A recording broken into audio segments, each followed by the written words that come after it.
सभी किसान भाइयों को नमस्कार। तो आज हम बात करने वाले हैं सितंबर और अक्टूबर स्टार्टिंग में किन किन सब्जियों की बुआई की जा सकती है तथा इन सब्जियों में कौन सी सब्जियां ऐसी हैं जिससे ज़्यादा से ज़्यादा उत्पादन लिया जा सके। तो सबसे पहले हम बात करेंगे धनिया। तो धनिया की जैसा कि एक महत्वपूर्ण सब्जी के रूप में प्रयोग की जाती है, तो आपको धनिया के लिए आपको धनिया दो पद्धति से बोना है। अगर आप सितंबर में बो रहे हैं तो सितंबर में बरसात थोड़ी होने की वजह से आप धनिया कोशिश कीजिए आप धनिया को मेड़ पे बोइए, नाला बना दीजिए, उसके मेड़ पे बोइए, छोटे छोटे ही नाला बनाइए। और एक आप समतल बो सकते हैं, मगर समतल आप तब बो सकते हैं जब आपके खेत में पानी निकास की पूर्णतः व्यवस्था हो। अब उसके बाद बात करते हैं आलू। आलू एक जो कि आपका भारत की सबसे अच्छी फसल है, लगभग सभी लोग आलू का सब्जी के रूप में प्रयोग करते हैं। तो एक आलू के लिए आप आलू दो प्रकार से सब्जी का प्रयोग कर सकते हैं, बो सकते हैं। एक आपका अगेती और एक आपका पछेती। अगर अगेती में बात की जाए तो ये आपका सितंबर में बोना शुरू हो जाता है और पछेती में आपका वही अक्टूबर नवंबर में बोया जाता है। अब इसमें आलू बोने के लिए सबसे ज़रूरी बात ये है कि अगर आप अगेती बो रहे हैं तो अगेती के लिए आपको ध्यान देना है कि आपके इलाके में बरसात ना होती हो। जैसे कि पहाड़ी इलाकों में आलू अगेती वाला सबसे ज़्यादा बोया जाता है, जबकि पछेती वाला आपका यूपी, बिहार और मध्य प्रदेश इन राज्यों में बोया जाता है। तो इसके लिए आपको बोने से पहले सबसे पहले आपको 20 दिन पहले कम से कम गोबर की खाद का प्रयोग जरूर करना है, क्योंकि आलू के लिए सबसे महत्वपूर्ण उसकी खाद होती है, तभी आपका आलू अच्छी तरह से पैदा होगा। अब उसके बाद में हम बात करते हैं आपका, अगर आप आलू की बुआई कर रहे हैं तो आपको ध्यान रखना है कि नाली निकास, पानी निकास की व्यवस्था होनी चाहिए। उसके साथ ही आप कोशिश कीजिए आप ऑर्गेनिक प्रोडक्ट का प्रयोग ज़्यादा कीजिए, और रासायनिक में आप ज़्यादा डीएपी के रूप में प्रयोग कर सकते हैं जिससे उत्पादन उसका ज़्यादा हो सके। और आप फंगीसाइड का बोते समय ज़रूर प्रयोग कीजिए। फंगीसाइड एक महत्वपूर्ण होता है क्योंकि वो आपका रोग निवारक की जो आपका फंगीसाइड होते हैं उनका निवारण करता है। अब हम बात करते हैं उसके बाद में आपका आता है शलजम। जो किसान भाई शलजम की बुआई करना चाहते हैं वो आपका शलजम की बुआई कर सकते हैं। जैसे कि शलजम की डिमांड होती है आपकी शादी बारात में अधिक डिमांड होती है, तो आप इसके रूप में शलजम का उपयोग कर सकते हैं, ज़्यादा मुनाफा प्राप्त कर सकते हैं।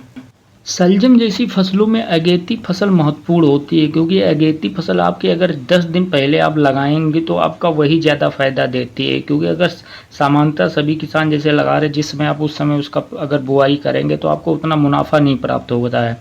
सब्जियों में सबसे ज़रूरी ध्यान देने वाली यही बात होती है आपके मार्केट की। आपका जो मार्केट होता है कब रेट ज़्यादा देता है, आपको उस चीज़ का ध्यान रखना, उसी हिसाब से सब्जियों को बोना है। उसके बाद में अगर हम बात करते हैं तो आपकी आती है मूली। मूली एक बहुत ही महत्वपूर्ण एक सब्जी के रूप में प्रयोग कर सकते हैं। जैसा कि मूली लगभग बुआई का समय चल रहा है, मूली की बुआई करते समय आप गोबर की खाद का प्रयोग जरूर कीजिए। आपको गोबर की खाद का प्रयोग करके अच्छे से खेत को जोतना है और अच्छे से खेत को तैयार करना है।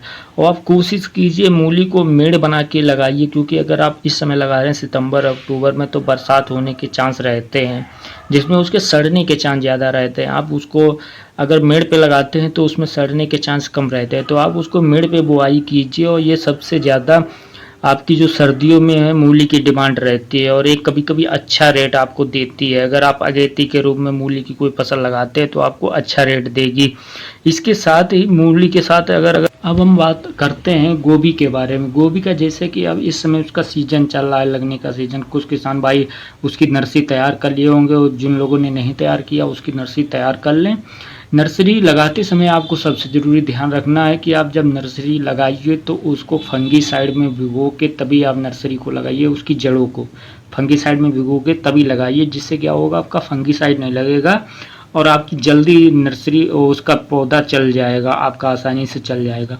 और दूसरी बात का आपको ध्यान रखना है कि आपको जब नर्सरी लगाइए तो उसको पानी देते रहिए टाइम पे। उसको आप सुबह शाम देख के आइए कि उसमें पानी है खेत में कि नहीं है, क्योंकि उस समय सबसे ज़रूरी होता है। अगर एक बार आपका पेड़ चल जाता है तो वो आपका आराम से चल जाता है। अब उसके बाद में बात करते हैं पत्ता गोभी। जैसा कि पत्ता गोभी भी एक अच्छी सब्जी और सलाद के रूप में प्रयोग किया जाता है। जैसे शादियों वादियों में आपकी शादियाँ नवंबर से वही आपकी फरवरी मार्च में होती हैं, तो आपको मार्केट के हिसाब से आपको पत्ता गोभी लगानी है।